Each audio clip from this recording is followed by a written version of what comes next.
Hi, I'm CJ Sturko of the STS-128 crew, and you're watching NASA TV.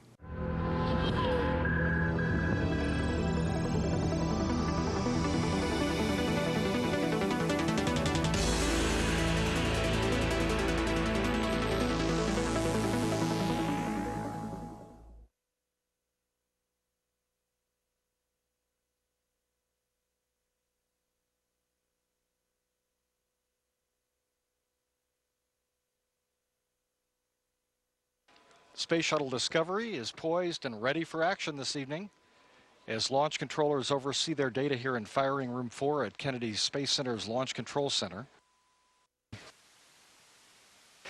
Commander Rick Sturko, a veteran of 3 space flights, being suited up and ready for action tonight.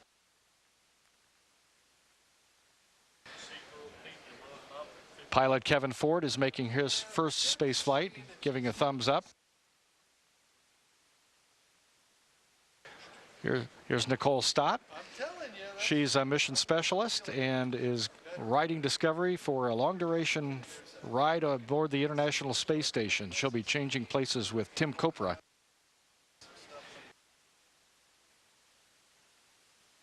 Mission Specialist 1, Patrick Forrester.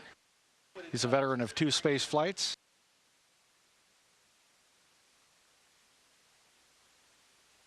Danny Olivas, he's flown once before. He's our lead spacewalker on this mission. Christer Fuglesang, our European Space Agency astronaut. He's a veteran of 1 space flight. He's from Stockholm, Sweden. And Jose Hernandez, mission specialist number 2 on the mission, is making his first space flight. He also will be the flight engineer on the flight deck, assisting the commander and pilot.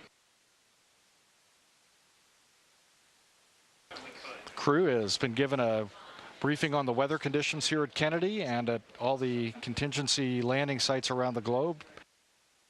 Once they're done putting on their flight suits, they will make preparations to depart their crew quarters for the launch pad. Members of the final inspection team are assembled on the mobile launcher platform 0 level next to Space Shuttle Discovery, completing their walk down of the various levels at the launch pad. Shuttle mission STS-128, unlike many of the recent missions to the International Space Station, will not be a construction flight, but instead it's a 13-day mission that will bolster the science capabilities and deliver needed supplies for the 6-person crew.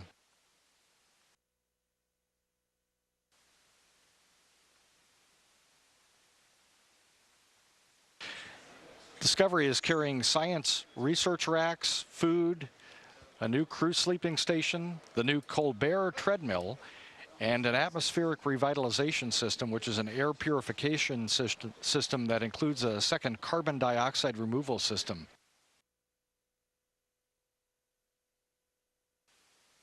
"15,200 pounds of cargo are going to be moved from Discovery to the station once we're docked. The astronauts will use Canadarm2, the space station robotic arm, to lift the Leonardo multi-purpose logistics module out of Discovery's payload bay and install it onto the Harmony Node 2 module. And then the crew will open the hatches and move the racks from Leonardo over to the space station, and ultimately they'll use the station arm to put Leonardo back into Discovery's payload bay.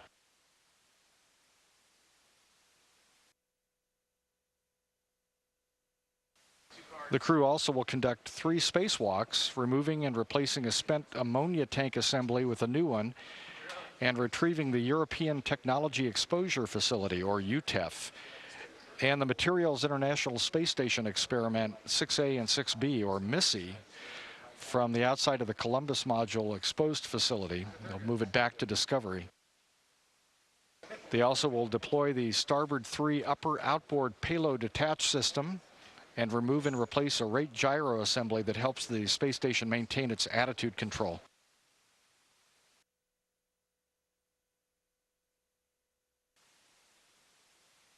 STS-128 is the last scheduled crew rotation using the Space Shuttle. Future rotations will be using the Russian Soyuz vehicle. Nicole Stott will be replacing Tim Kopra as a flight engineer aboard the space station. And once all the mission objectives are complete, on Tuesday, September 8th at 3:27 in the afternoon, pilot Kevin Ford will undock Discovery from the space station. And then Commander Rick Sturckow will guide the shuttle back to a planned Kennedy Space Center landing at 7:09 p.m. Thursday, September 10th. Just a couple of minutes away from Discovery's astronauts walking out of crew quarters.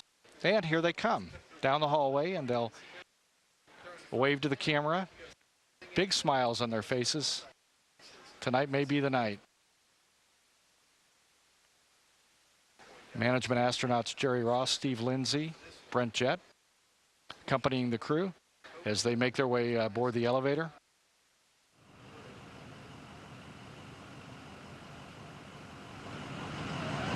And here they come.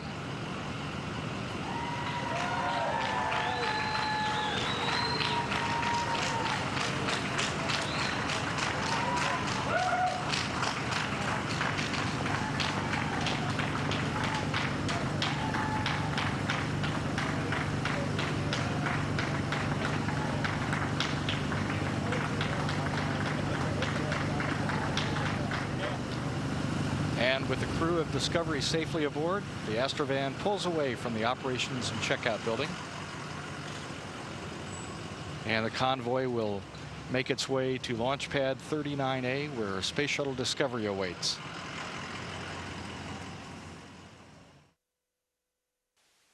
Space Shuttle Discovery is the veteran of the Space Shuttle fleet and has a long and distinguished history. And if we launch as planned tonight, Discovery will have the honor of celebrating its 25th birthday in orbit. Space Shuttle Discovery's maiden flight was 41D, which launched on August 30th, 1984, and landed September 5th, 1984. The pilot of the 41D mission was Johnson Space Center Director Mike Coates.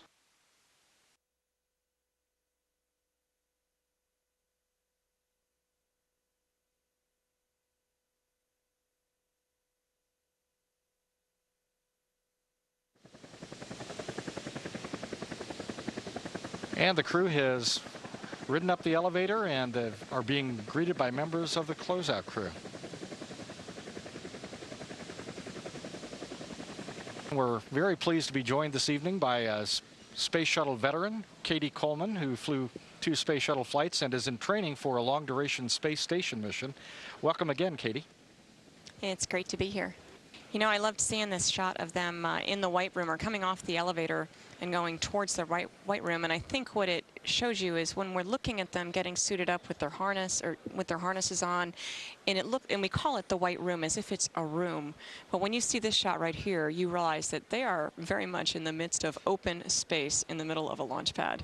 Pretty exciting place to be tonight. Now we see CJ shaking hands. He's got his same lucky hat. He's stepping into his harness, and then we see the back of Nicole's head there as she's getting her harness on as well. I mean, the parachutes are already in the seats. And so the insertion techs and the astronaut support person, which is Shane Kimbrough, or we call them C-squareds, Cape Crusaders. We call Shane a Cape Crusader, meaning he's one of the folks that supports the crew at the Cape. And they've already put the parachutes in the seats, and now CJ is putting on his harness, which would then be buckled to that parachute. And of course, we're hoping never to need that, but that's how the whole assembly goes together. Is first the harness like this. He'll also put his comm cap on, and then get strapped in the seat. We'll see that as we go.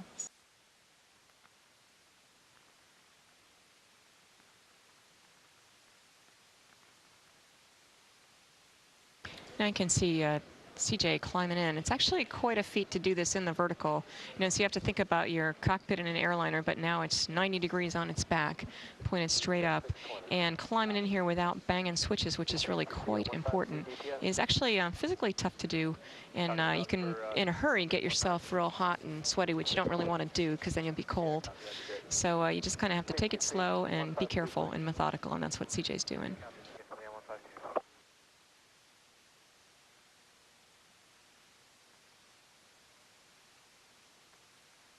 These cameras definitely provide a unique view.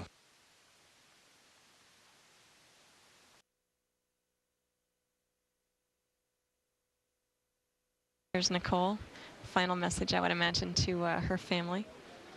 And I think Nicole is ready to go. Most of these folks on this crew, or actually everyone but Nicole, is going for, about a 2-week journey, whereas Nicole is off for a few months until the next shuttle picks her up.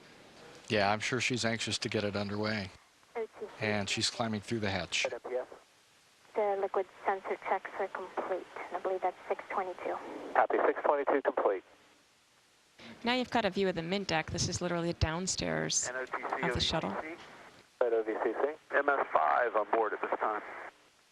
MS5, 0039 GMT.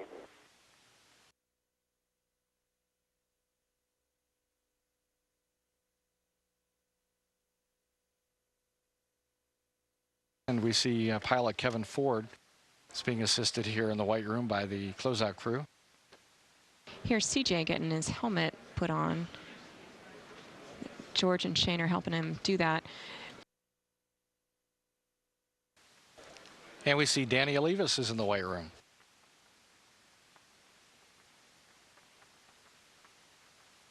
APC, you can show 664. And it looks like Kevin's getting pretty close to boarding.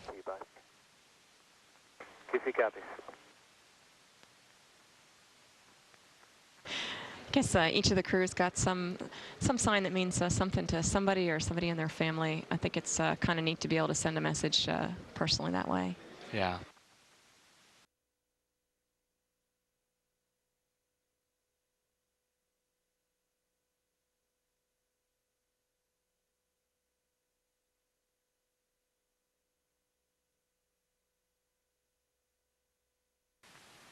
And Pat Forrester has entered the white room to be prepped for boarding Discovery.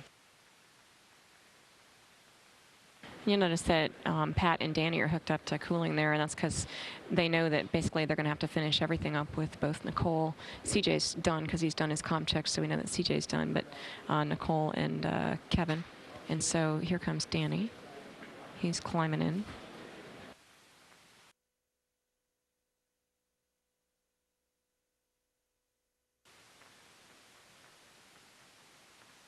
TLS OTC.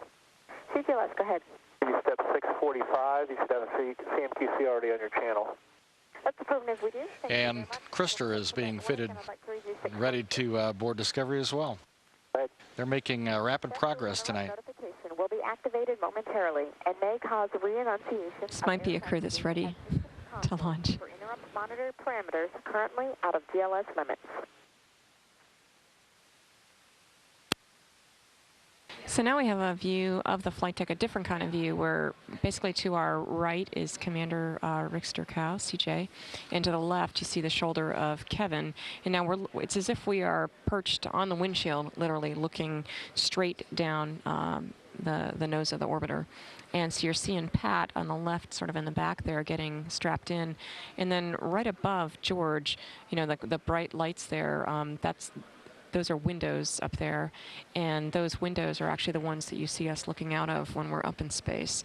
And the bright lights that are coming in are the xenons that are on the pad. So the pad itself is very well lit. It actually makes it hard for this camera to capture everything. Like it looks, kind of dark for CJ and Kevin, but you notice in the back it's quite bright. Now we see Jose. Yeah, a big wave.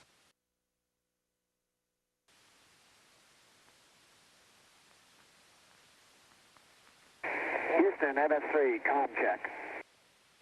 MS3, Houston, I read you loud and clear. Good evening, Danny. Good evening, Eric. I got you loud and clear. So that was Danny doing his comm checks in the furthest seat. And I'm betting that Nicole is next. Shane is standing right above her.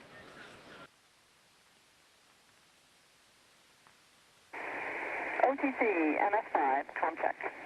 MS5 is OTC. How do you read me? Good evening, John. I got you loud and clear. And good evening, Nicole. I read you loud and clear also. So now you see Jose climbing in. There's George climbing around one side to be able to help him get in the right place. MS4, 101 0107. 0107, copy, thank you.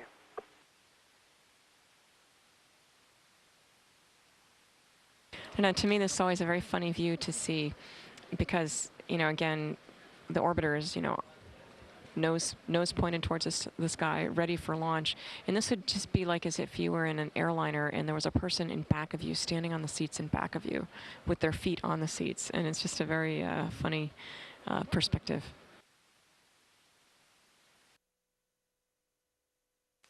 Discovery, OTC, comm checks on air to ground 1. CDR, loud and clear. PLP. MS1. MS2.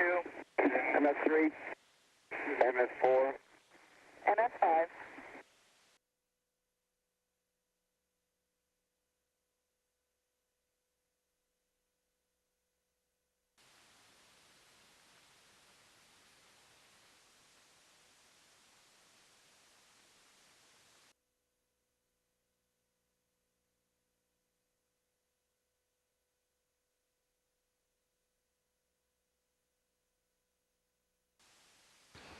In this view, the so-called beanie cap atop the external tank is visible with the moon shining through. And attention on the net, this is CNTD performing the launch status checks. Verify ready to resume count and go for launch. OTC. OTC, go. TBC. TBC, go. TTC. TTC, go. LPS. LPS is go. Houston Flight. Houston Flight is go. Mila. Milo's go. STM. STM's go. Safety Console. Safety's go. SPE. SP is go. LRD. LRD is go. SRO. SR's go. And CDR.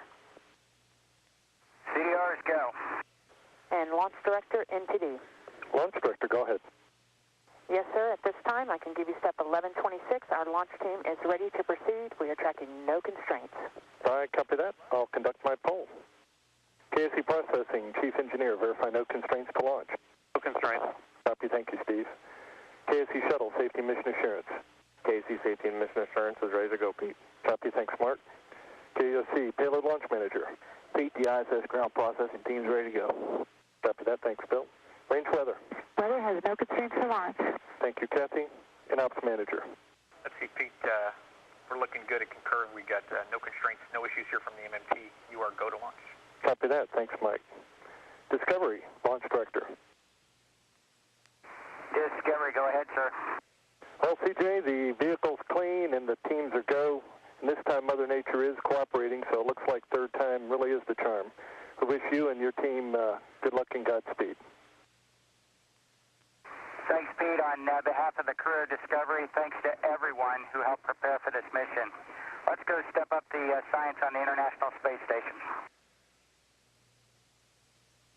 At NTD Launch Director, you do have a go to launch Discovery. And I copy that, Launch Director.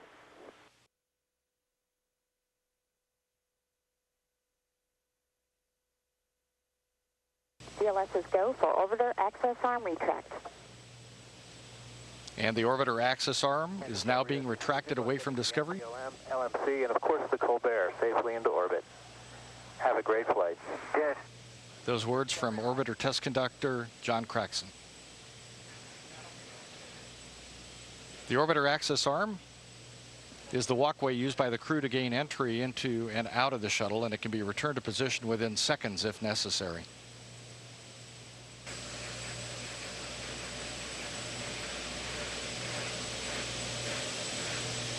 T-minus 4 minutes and counting.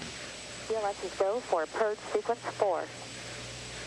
The final helium purge of the 3 main engines is underway in preparation for main engine start. And a final test of the flight control surfaces is now being conducted. It's a pre-programmed pattern of movements designed to verify the readiness for launch of the flight control surfaces, the elevons, speed brakes, and rudder. T-minus 3 minutes, 25 seconds and counting. Final aero surface checks are complete, and Discovery's 3 main engines will be gimbaled through a pre-programmed series of maneuvers as a final test before launch.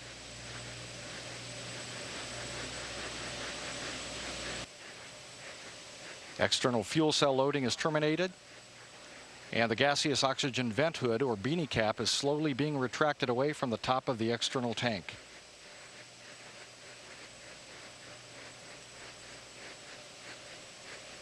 OTC, PLT, caution warning memory clear, no unexpected errors. Copy and Discovery OTC, close and lock your visors, initiate O2 flow. T-minus 2 minutes. Discovery, roger. CLS's go for EP, LH2 pressurization. Liquid hydrogen replenish on the external tank is now being terminated. The astronauts are closing their helmet visors, allowing their suits to be fully pressurized.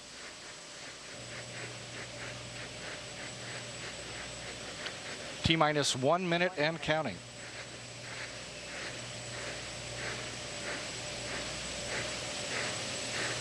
The booster joint heaters are being deactivated at this time. T-minus 50 seconds. Transitioning to orbital internal power. Discovery is now running off of its 3 onboard fuel cells. T-minus 38 seconds and counting. Coming up on a go for auto sequence start at T-minus 31 seconds. CLS's go for auto sequence start.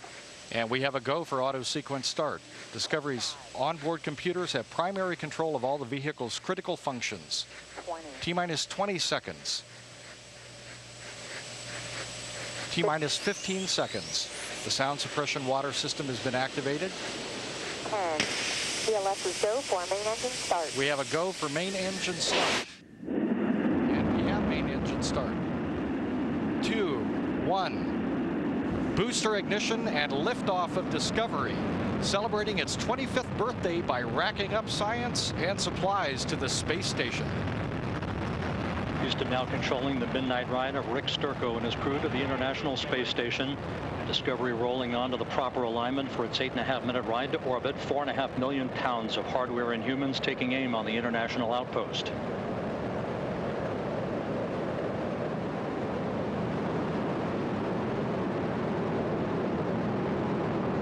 Two seconds into the flight. The 3 liquid fuel main engines soon will throttle back to 72% of rated performance, down in the bucket, reducing the stress on the shuttle as it goes transonic.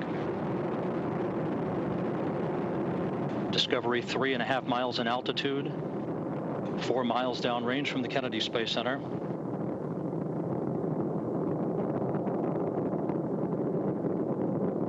Standing by for the throttle up call now from Capcom Eric Bowe. Discovery. Copy, go ahead, throttle up. The throttle up call acknowledged by Commander Rick Sturckow, joined on the flight deck by pilot Kevin Ford, flight engineer Jose Hernandez, and Pat Forrester. Seated down on the middeck are Danny Olivas, Christopher Fugelsang of the European Space Agency, and Nicole Stott, hitching a ride for 3 months on the International Space Station. 1 minute, 30 seconds into the flight. All of Discovery's systems performing normally. 17 miles in altitude, 18 miles downrange from the Kennedy Space Center.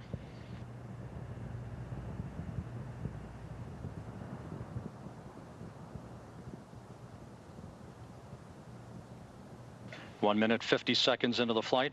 Standing by for solid rocket booster separation.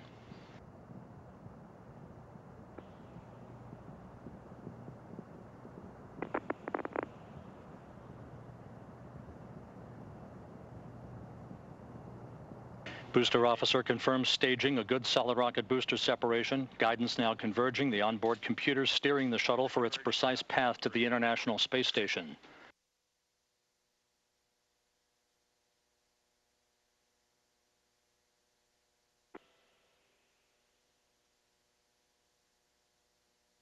Discovery 37 miles in altitude, 54 miles downrange from the Kennedy Space Center. 3 good main engines. 3 good auxiliary power units, 3 good fuel cells. Discovery, 2-engine Maroon. Copy, 2-engine Maroon.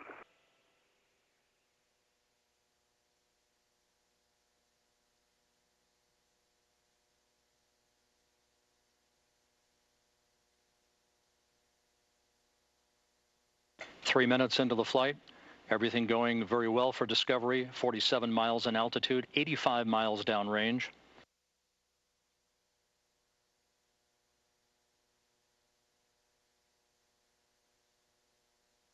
The orbital maneuvering system engines ignited, Discovery kicking on the afterburners for 1 minute 52 seconds, assisting the shuttle and its crew on their climb to orbit. Discovery flying on the singular power of its 3 liquid fuel main engines, draining a half a ton of fuel per second from the shuttle's large fuel tank.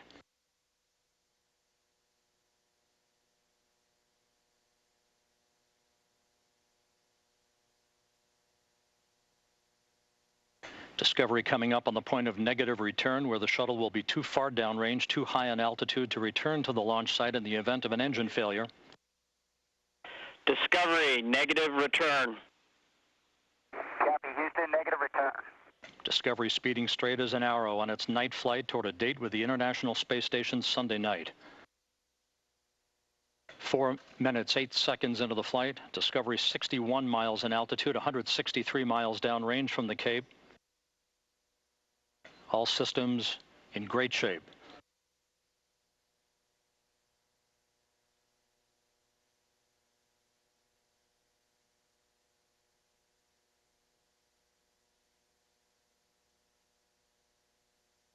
More than halfway toward its preliminary orbit, Discovery's engines, fuel cells, and auxiliary power units performing as advertised. Discovery now 212 miles downrange from the Kennedy Space Center. The Environmental Systems Officer reports the activation of a good flash evaporator system providing cooling for Discovery's avionics until the payload bay doors are open an hour and a half into the flight. 5 minutes into the ascent toward orbit. This view from a camera on the external fuel tank.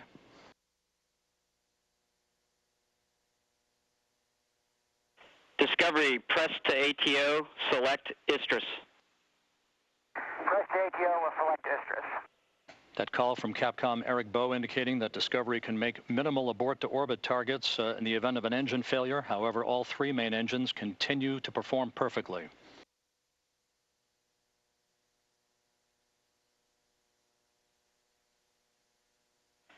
Discovery, single engine, ops 3. Copy, single engine, ops 3.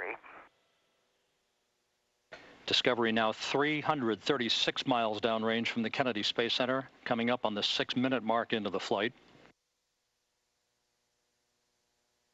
The guidance officer and mission control confirming that Discovery's computers have commanded the main engines to swivel again, enabling the shuttle to roll to a heads-up position above the fuel tank, gaining more favorable communications through the tracking and data relay satellite system as it heads uphill.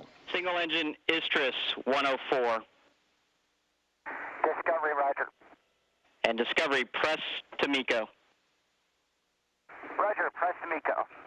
That call from Capcom Eric Bowe indicating that Discovery can make normal main engine cutoff targets in the event of an engine failure. However, 6.5 minutes into the flight, all 3 main engines performing normally. Discovery now 466 miles downrange from the Kennedy Space Center. Less than 2 minutes of powered flight remaining.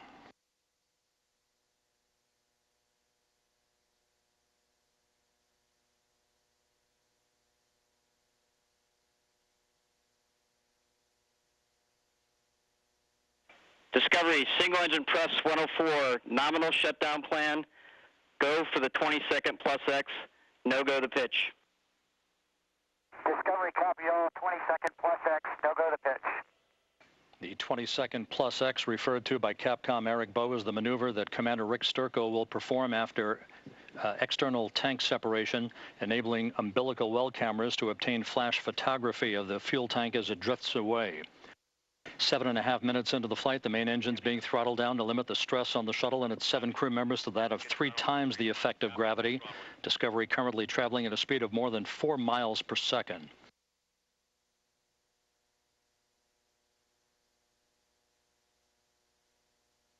Discovery and its crew 700 miles downrange from the Kennedy Space Center. 40 seconds of powered flight remaining.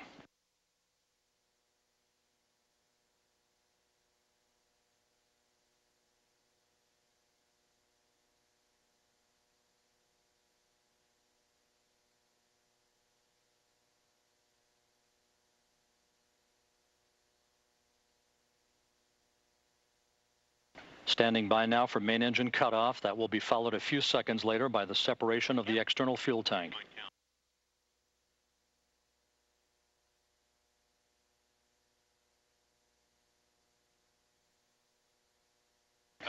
Booster officer confirms a good main engine cutoff. Now standing by for external tank separation.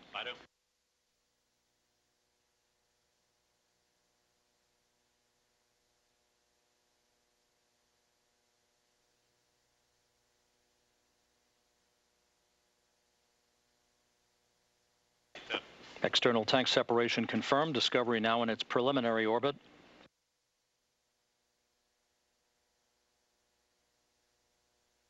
You can see the flash photography as Discovery fades away from the camera view. Good maneuver being commanded by Rick Sturckow, maneuvering Discovery so that those cameras embedded in the umbilical well can perform that flash photography of the discarded external fuel tank. An uneventful ride to orbit for the shuttle Discovery, 2 days shy of its 25th anniversary of its maiden flight, beginning a 13-day mission. Discovery, nominal MECO ohms 1 is not required. Discovery, roger. It's an extraordinary view of the moon right behind the tail of Space Shuttle Discovery as the shuttle orbits some 150 miles above the southern tip of Africa.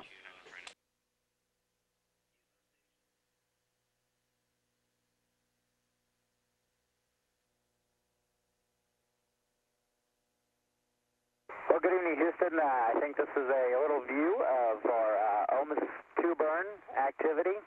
Jose is still in his helmet and Pat out of his. And we're all just cleaning up our orbit so that we can be nice and stable. I'm lucky enough to be out of my helmet, and CJ's still in his. Okay, and this is Nicole. Here we are down on the middeck. I'm still sitting in my seat, just getting used to my new space legs, I guess. And we're back up in the flight deck, so I'll hand it over. All right, this is getting ready for the ohms 2 burn. You can see there's a parachute cover there. You can see that it accelerates toward the rear, toward Jose, and he's batting it up toward the front. And that was kind of fun there.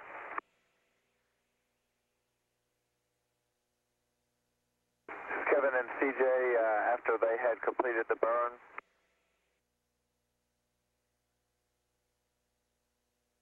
A little bit of the commander. He was the last one out of the seat.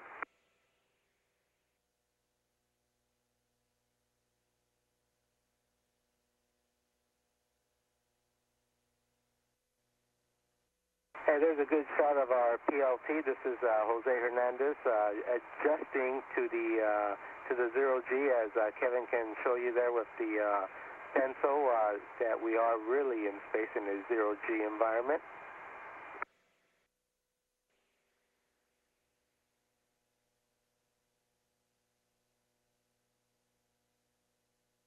There you can see the moon out the forward window.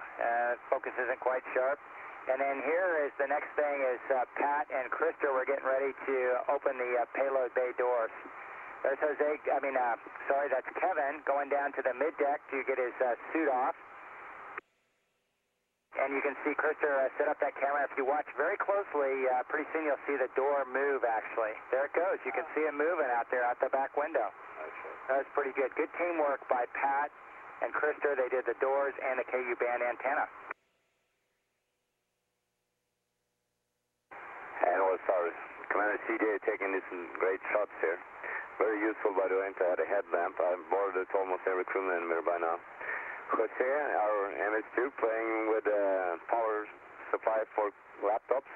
That was his main job after we got into orbit, and it's all working now. He's done a great job of getting the laptops going.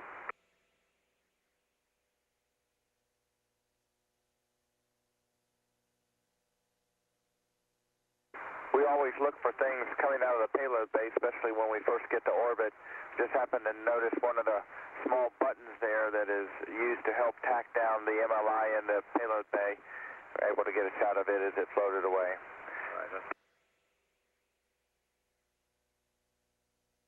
Down on the middeck, you can see things are pretty busy. There's a lot of bags and a lot of gear that needs to be unstowed and restowed. You can see here, Krister is deep into the ditch, helping me out with some of the very large 5 MLE bags. These are where we store a lot of our equipment for station as well as for shuttle. And here's Nicole. You can see her in all her glory, hair all over the place. A lot of fun. Again, it's a pretty busy place, the mid-deck, as we try and reconfigure this rocket into an on-orbit work platform. I had just gotten out of my suit and long underwear and had gone in there to pick up my clothes, get my socks on, and I'll be headed up to do some arm work, beginning to take the arm out of cradle and check it out for use tomorrow when we do the inspection.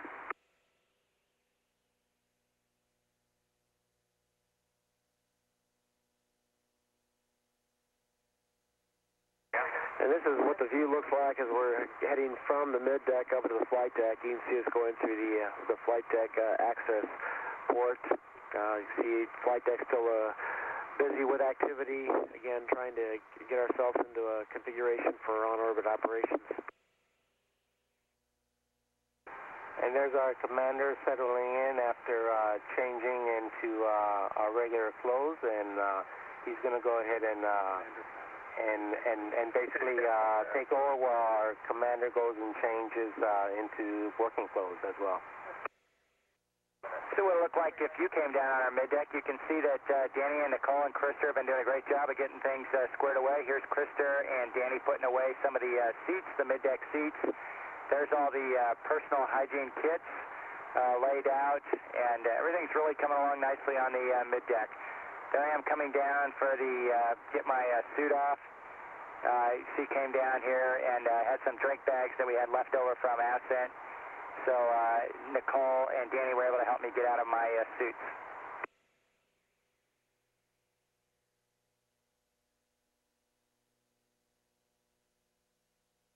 There's Jose doing a great job of setting up the PGSCs. He got the stuff out of what we call a lightweight MAR. That's one of the computers. Here's Nicole doing the FTHC checkout. She also helped out with the smoke detection test, and she did a lot of payload stuff on the mid-deck and got the CSA-CP going. So we really appreciated having her jump in there and help out today. There's Danny getting the bogan arms set up for the photo TV that we're having the pleasure of viewing this video right now on. Since we have our inspections on Flight Day 2, we always try and get the arm out of cradle and checked out for the next day. So I ran through those procedures. And the last thing is Kevin was helping out, making sure we had everything done in the flight plan, and it looked really good. And here's Jose making a couple of calls on the air to grounds. So it was a great day to get all this set up. That's the end of the video, Houston, and we appreciate everybody following along.